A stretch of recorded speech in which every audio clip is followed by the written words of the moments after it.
Hello बच्चों। आज मैं आप लोगों को क्लास 8 की जो आपके पास न्यू एनसीईआरटी की बुक आई है ना, उसमें हमने अपना chapter number 1 fraction disguise start कर दिया है। तो आज की क्लास में हम लोग टॉपिक करने वाले हैं द एफडीपी को, मतलब फ्रैक्शंस, डेसिमल और परसेंटेज। यहाँ तीन चीजें हम एक साथ पढ़ने वाले हैं। तो चलिए एग्जाम्पल नंबर 2 से स्टार्ट करते हैं। कह रहा है we can find 50% of a value by multiplying half with the value. अगर हमारे को किसी की भी 50% वैल्यू निकालनी हो तो हम क्या करते हैं, उसका हाफ निकाल सकते हैं फ्रैक्शन में। ये हमने लास्ट क्लास में सीखा था कि जो 25% होता है वो 1/4 होता है, जो 50% होता है वो हाफ होता है, और जो 75% होता है वो 3/4 होता है। ठीक है। while multiplying the value by 0.5 also give the answer for 50% of the value। पर अगर अभी हमारे को इसी परसेंट को डेसिमल में निकालना हो, हमें परसेंटेज में ये पता है, फ्रैक्शन में हमें पता चल गया 1/2 है। डेसिमल की अगर मैं बात करूं तो फिर आप ये कह सकते हैं कि वो 0.5 है। तो अगर आप किसी की भी वैल्यू आपको 50% निकालनी है तो आप उसे 0.5 से भी इंटू कर दोगे तो भी आपका आंसर सेम ही आए। तो यस, सिंस 1/2 जो है वो हाफ ही होता है, अगर आप 1/2 को डिवाइड करोगे तो हाफ ही आएगा, 0.5 ही आएगा। 50% को आप क्या लिख सकते हो, 50/100 फ्रैक्शन में, जिसकी लोएस्ट फॉर्म 1/2 है और जिसकी डेसिमल फॉर्म 0.5 है। तो आप एक नंबर को तीन तरीके से रिप्रेजेंट कर सकते हो, fraction, decimal and percentage. Now similarly to find 10% of a quantity but decimal value should be multiply. अगर आपको किसी की 10% निकालनी हो तो कौन सी डेसिमल वैल्यू से मल्टीप्लाई करोगे। देन 0 से 0 काट दिया तो आप 0.1 से मल्टीप्लाई करोगे। एक 0 है तो एक डिजिट छोड़ के पॉइंट लग जाएगा। क्लियर है। अब आपसे कह रहा है यहाँ पर एक टेबल आपको दे रखी है, इसको कंप्लीट करना है। परसेंट में दे रखा है, फ्रैक्शन एंड डेसिमल में आपको लिखना है। 100% का मतलब 100/100 कर सकते हो। अगर मैं इसकी डेसिमल फॉर्म देखूं यहाँ पर तो 0.120 यहाँ पर है, 0. तो दो डिजिट है ना, तो दो दो जीरो है तो दो डिजिट छोड़ के पॉइंट लगेगा, 1.00 आ जाएगा। 25% है तो 25/100, जिसको आप 1/4 भी लिख सकते हो, और इसकी डेसिमल फॉर्म 0.25 आ जाएगी। 75 मतलब 75/100, जिसकी डेसिमल फॉर्म 0.75 आ जाएगी। कट ऑफ करके आप इसे 3/4 भी लिख सकते हो, लोएस्ट फॉर्म। क्लियर। 10% मतलब 10/100, 0 से 0 कट हो गया यहाँ पर, तो 0.1 इसकी डेसिमल फॉर्म आ गई। 1% मतलब 1/100, तो 0.01 इसकी डेसिमल फॉर्म आ गई। नीचे जितनी जीरो हो ऊपर उतनी डिजिट छोड़ के राइट साइड से फिर पॉइंट लगाना है। देन 5/100 मतलब 0.05, क्योंकि दो जीरो है तो दो डिजिट छोड़ के पॉइंट लगा दिया। 43% मतलब 0.43 आ गया। परसेंट हटा के नीचे मैंने सब जगह 100 लगाया, देन उन्हें डेसिमल में कन्वर्ट कर दिया। क्लियर। नाउ उसके बाद एग्जाम्पल नंबर 3 में आपसे क्या कह रहे हैं, the maximum marks in a test are 75। एक टेस्ट है, उसमें जो मैक्सिमम मार्क्स है वो 75 है।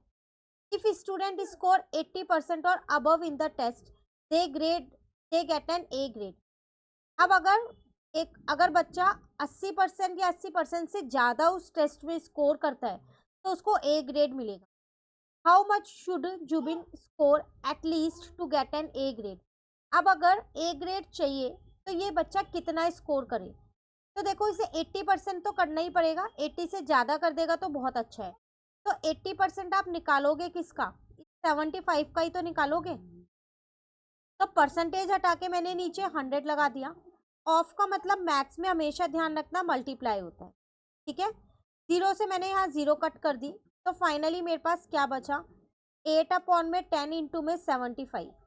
इसको 2 से कट किया, इसको 2 से कट किया। 75 आपको पता है 5 से बहुत आसानी से कट हो सकता है 15 पे, तो 4 × 15 आ गया। फाइनली आपका आंसर 60 आ गया। मतलब उस बच्चे को 60 मार्क्स तो चाहिए ही चाहिए, अगर उसे ए ग्रेड चाहिए। 60 या 60 से ऊपर उसे मार्क्स चाहिए, तभी उसको ए ग्रेड मिलेगा। क्लियर। नाउ आगे आपसे क्या कह रहे हैं, एग्जाम्पल नंबर 4 में, to prepare a particular millet kanji, मतलब पॉर्ज जो होता है। Suppose the ratio of millet to water to be mixed for boiling is 2:7। What percent does the millet constitute in this mixture? If 500 ml of the mixture is to be made, how much millet should be used? देखो यहाँ पर आप क्या कर रहे हो, एक mixture बना रहे हो, तो उसमें आपने क्या किया है, मिलेट को डाला है और पानी, दोनों की रेशो आपको दे रखी है 2:7 है। अब टोटल अगर आपने 500 ml मिक्सचर बनाया है तो आप बताओ उसमें कितना मिलेट आपने यूज किया है। तो उसकी रेशो थी यहाँ पर 2, तो निकालेंगे कैसे, देखो 500 मिलेट की रेशो है 2 और टोटल आता है नीचे इन दोनों की रेशो का टोटल 9 हो गया।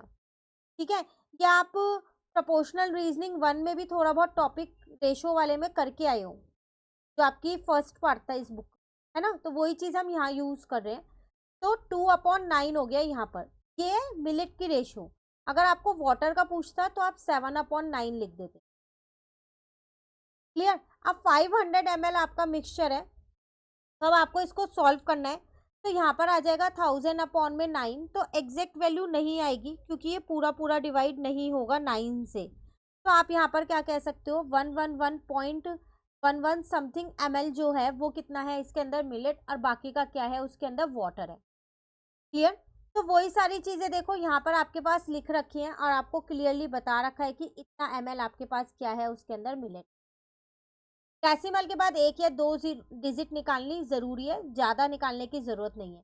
तो आपको सिर्फ ये पता होना चाहिए, जब आपको टोटल मिक्सचर दे रखा हो और रेशो दे रखी हो उसके अंदर किसी दो चीजों की, तो टोटल मल्टीप्लाई जिसकी रेशो आपसे पूछता है divided by total of ratio. Clear हो गया एग्जाम्पल नंबर 4। चलिए अब आते हैं हम अपने नेक्स्ट पे, एग्जाम्पल 5 पे। इसमें आपसे क्या कह रहा है, a cyclist cycles from Delhi to Agra and completes 40% of the journey. एक साइकिलिस्ट है जो दिल्ली से आगरा जा रहा है और 40% जर्नी अपनी कंप्लीट कर ली। If he has covered 92 kilometre, अगर उसने 92 किलोमीटर 40% में कवर कर लिया है, how many more kilometre does he have to travel to reach Agra. Agra जाने के लिए उसे कितना किलोमीटर और कवर करना है। तो देखो आपसे कह रहा है जो 40% है ना वो 92 किलोमीटर ही कवर हुआ है 40% में। अब आगरा जाना है इसका मतलब 100% आपको निकालना होगा ना। ठीक है, तो इसको करने के कई सारे तरीके हैं। पहला तरीका हम यहाँ करते हैं, देखो 40% में उसने 92 किलोमीटर कवर किया है, तो इसका मतलब 100% के अंदर कितना किलोमीटर कवर करेगा। इसमें मैं अपना यूनिटरी मेथड लगा रही हूँ, ये भी आपने सीख रखा है। तो इसको इससे मल्टीप्लाई करते हैं और जो यहाँ वाला नंबर होता है इससे डिवाइड कर देते हैं। ठीक है, परसेंटेज से ये परसेंटेज कट हो गया, बचा आप पे 100 इंटू में 92 डिवाइडेड बाय 40 हो गया। 0 से मैंने 0 को कट कर दिया, इसको 2 से कट किया, इसको 2 से कट किया, देन 92 को इस वाले 2 से मैं कट कर सकती हूँ, तो मैंने कट किया तो 46 आ गया। तो 46 को मैंने जब 5 से इंटू किया तो मेरे पास आ गया 230 किलोमीटर। 100 किलोमीटर के लिए इसका मतलब उसे 230 किलोमीटर कवर करना है। तो यहाँ पर आपका आंसर आ जाएगा ये रहा 230, जिसमें से टोटल है ये 230 किलोमीटर दिल्ली टू आगरा, जिसमें से आप 92 किलोमीटर ऑलरेडी कवर कर चुके हो ना। तो रिमेनिंग आपके पास कितना किलोमीटर बचा है, 138 किलोमीटर और है जो आपको कवर करना है। क्योंकि जो ये 230 है ये 100% है, यहाँ है ना 100%, इसमें से 40% मैं ऑलरेडी कवर्ड कर चुकी हूँ, 60% मुझको फाइंड करना है। तो 40% का जो 92 था वो मैंने सब्ट्रैक्ट कर दिया, 60% वाला आ गया मेरा 138। क्लियर। अब यहाँ पर आपको देखो 3 मेथड दे रखे हैं इसको सॉल्व करने के। सबसे पहली बात 40% इज 92 किलोमीटर, देयरफॉर 20% क्या होगा, इसका आधा 92। ठीक है, तो दिस मेक 60%, 40 प्लस 20 कर दूंगी तो 60% बनना है। लास्ट क्लास में ऐसे हम क्वेश्चंस करके आए थे, 10 में 5 प्लस करेंगे तो 15% बन जाएगा, 70 में 5 प्लस करेंगे तो 75% बन जाएगा, किए थे ना। तो उन्होंने ये वही वाला मेथड लगा दिया। 40% का मुझको पता था 92 है, तो मैंने क्या किया, इसका आधा किया, तो मैंने इसका भी आधा कर दिया। अब मुझे पता है 40% कवर हो गया डिस्टेंस, तो 60% ही तो डिस्टेंस बचा, तो इन दोनों को प्लस कर दूंगी तो 60% आ जाएगा। सेम इन दोनों को प्लस कर दो तो सीधा 138 किलोमीटर आ गया। फर्स्ट मेथड तो यही था। सेकंड मेथड ये रहा आपके पास, इन्होंने वही प्रपोर्शन का यूज किया, रेशियो एंड प्रपोर्शन वाले चैप्टर का। 40% जो है वो था मेरे पास 92, तो मुझे 60% का निकालना है, तो वो यहाँ से निकालेंगे। तो इसका मतलब 40/92 इज इक्वल्स टू में 60 में डिस्टेंस निकालना है, डी मान लो, आर मान लो, कुछ भी मान लो, क्रॉस मल्टीप्लाई करके निकाल दो, 138 आ जाएगा। ठीक है। सेम मेथड 3 में भी इन्होंने यही किया। यहाँ पर 40 जो है, 40 का है 92%, तो 100% का कितना होगा? तो यहाँ इन्होंने 100% का निकाला। मेथड 1 और मेथड 2 में उन्होंने डायरेक्ट 60% का निकाला। ठीक है। तो 40 का 92% है, 92 किलोमीटर है, तो 100 का कितना होगा? डी मान लो। क्रॉस मल्टीप्लाई करोगे अगेन आपका आ जाएगा, पर यहाँ पर 100% का आएगा, फिर आपको 40% वाला माइनस करना पड़ेगा। ठीक है। Now the method 4 is if x is the remaining distance. यहाँ इन्होंने x मान के किया। मान लो x जो है वो रिमेनिंग डिस्टेंस है, जो दिल्ली से आगरा अभी ट्रेवल करना है। तो टोटल डिस्टेंस हो जाएगा x प्लस 92, कि 92 ऑलरेडी कवर कर लिया, x अभी कवर करना है। Since we know that 92 is 40%, हमें पता है 92 जो है वो 40% है ऑफ टोटल डिस्टेंस। तो 40% टोटल डिस्टेंस का ही तो है, और टोटल डिस्टेंस ये है। तो 40% ऑफ टोटल डिस्टेंस, टीडी मतलब टोटल डिस्टेंस, तो आया है 92। 40% की जगह 100, ऑफ की जगह मल्टीप्लाई, टोटल डिस्टेंस की जगह ये हो गया, इजिकल टू 92 हो गया। ठीक है। अगेन आपको ये इक्वेशन सॉल्व करनी है और x की वैल्यू निकाल देनी है, 138 आपका आंसर आ। क्लियर? तो कई सारे मेथड है, कोई भी मेथड लगा के आप सॉल्व कर सकते हैं।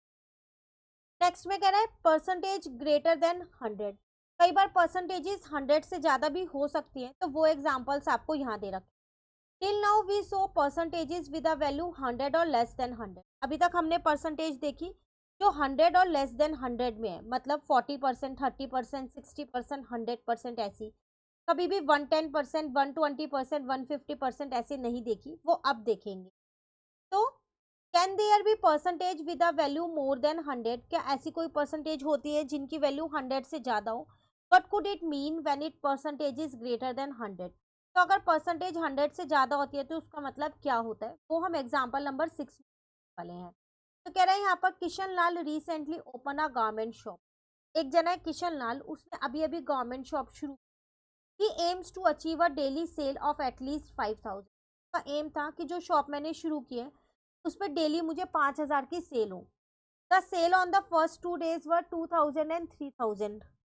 तो स्टार्टिंग के 2 दिन में उसकी सेल सिर्फ 2000 और 3500 हुई। What percent of his target did he achieve? उसका टारगेट था 5000, तो कुछ ना कुछ तो उसने अचीव किया ना। तो कितना परसेंट अचीव किया वो आपको बताना है। तो पहले दिन में उसकी 2000 सेल हुई, लेकिन उसका टारगेट कितना था? 5000 का। तो डिवाइडेड बाय 5000, परसेंटेज में निकालना है इसलिए मल्टीप्लाई 100 कर रही हूँ। जितने की सेल हुई वो ऊपर लिखते हैं न्यूमरेटर में, टोटल हमेशा नीचे लिखते हैं, जो उसका टारगेट था वो लिख दिया। परसेंटेज में निकालना है इसलिए 100 से इंटू कर दिया। नाउ ये 3 जीरो से 3 जीरो मैंने कट कर दी, 5 से इस 100 को कट किया 20।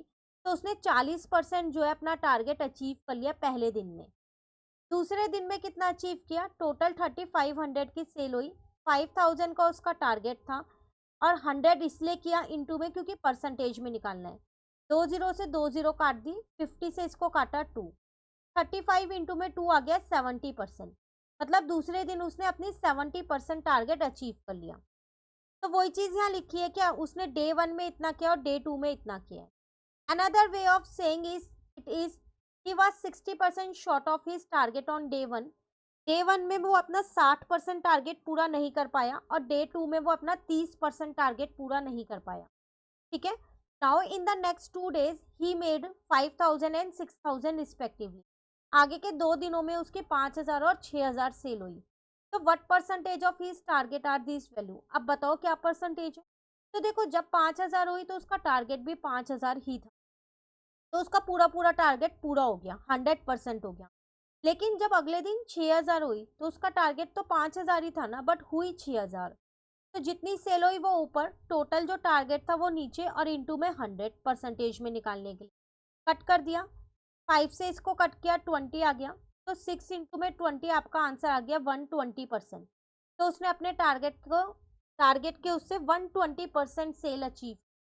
तो देख लो ये 100% से ज्यादा आ रहा है, 20% एक्स्ट्रा उसने सेल अचीव। ठीक है, तो यहाँ पर आपसे वही चीज सारी डिस्कस कर रखी है। This means he achieve 120% of his target, that is 20% more than his target. Clear? Now on day 5 and day 6, आगे के और 2 दिनों में उसकी सेल 7800 एंड 9550 हो गई।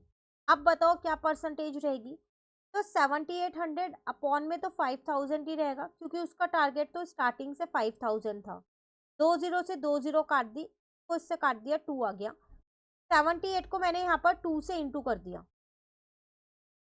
ठीक है, तो 2 8 जा 16, 2 7 जा 14 और एक 15, 156% अचीव।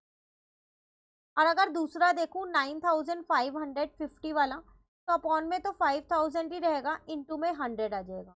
एक जीरो से एक जीरो काट दी, ये 2 जीरो से ये 2 जीरो काट दी, 955 अपॉन में 5 आ गया आपके पास। तो ये 5 से पूरा पूरा कट हो रहा है इजीली। तो इसका मतलब 191% आपने अचीव।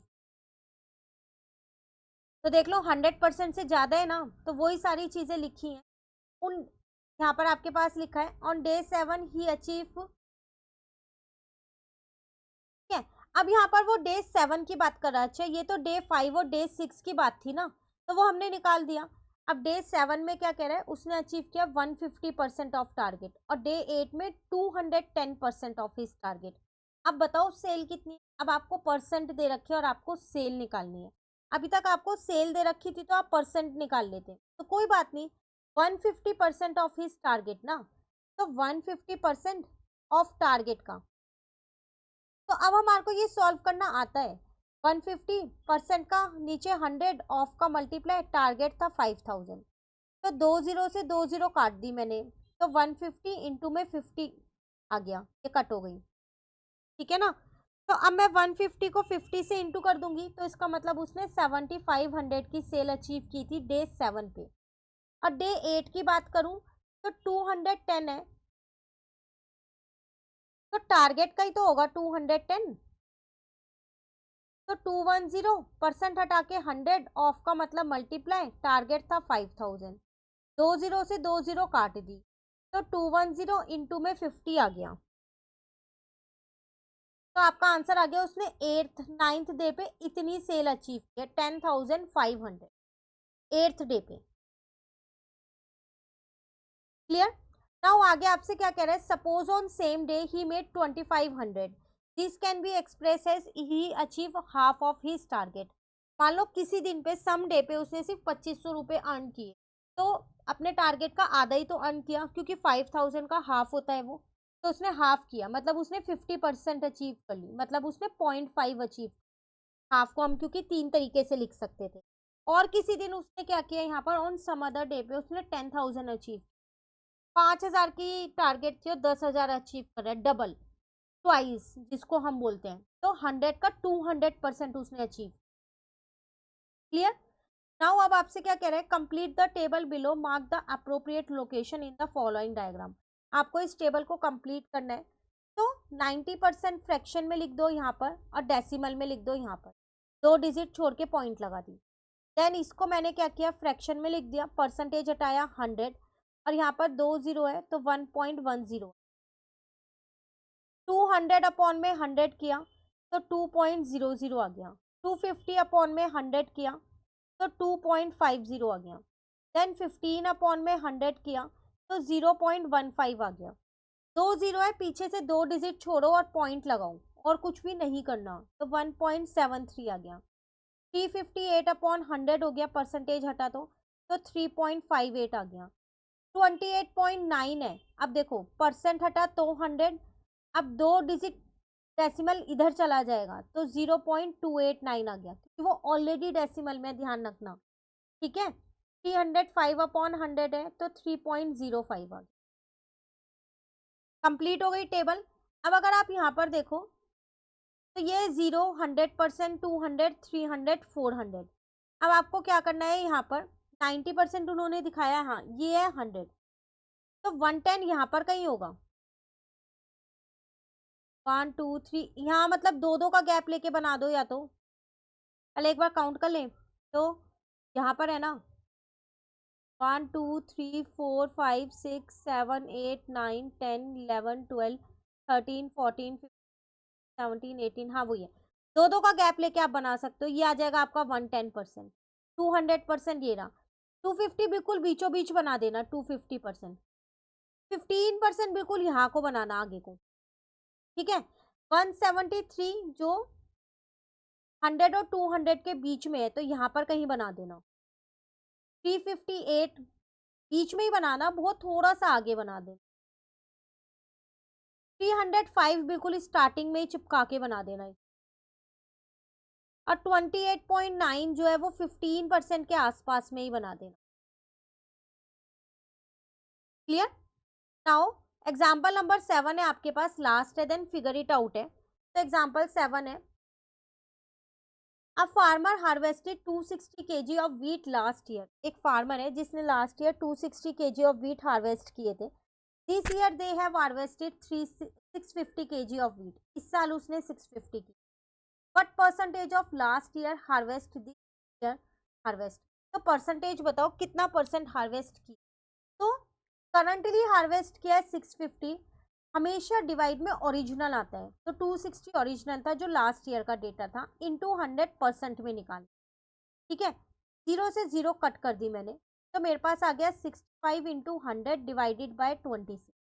जब आप सॉल्व करोगे तो 250 आपका आंसर आ जाएगा। इसका मतलब 250% ऑफ लास्ट ईयर उसने हार्वेस्ट की। 250 को आप इंडिकेट करके कह सकते हो 2.5 टाइम्स ज्यादा किया है। 2.5 आया कहाँ से वो भी यहाँ पर जान सकते हो, 0 से 0 काट दो, 2.5 आ गया। क्लियर? तो ये कुछ एग्जांपल्स थे जो हमने आज की क्लास में कंप्लीट कर लिए। नाउ फिगर इट आउट के क्वेश्चन है अब आपके पास, इनको नेक्स्ट क्लास में कंप्लीट करते हैं और फिर हम अपना नेक्स्ट 1.3 टॉपिक स्टार्ट करेंगे। कहीं भी दिक्कत लगे कमेंट करके पूछ लेना। और इस बुक में अगर आपके पास कोई और चैप्टर पहले आ रहा है जो आपके टेस्ट में आने वाला है, ठीक है, या फिर जो एग्जाम में आने वाला है, तो आप मुझे कमेंट करके बता सकते हैं। उसकी वीडियोस भी आपको बहुत जल्द मिल जाएंगी। Thank you.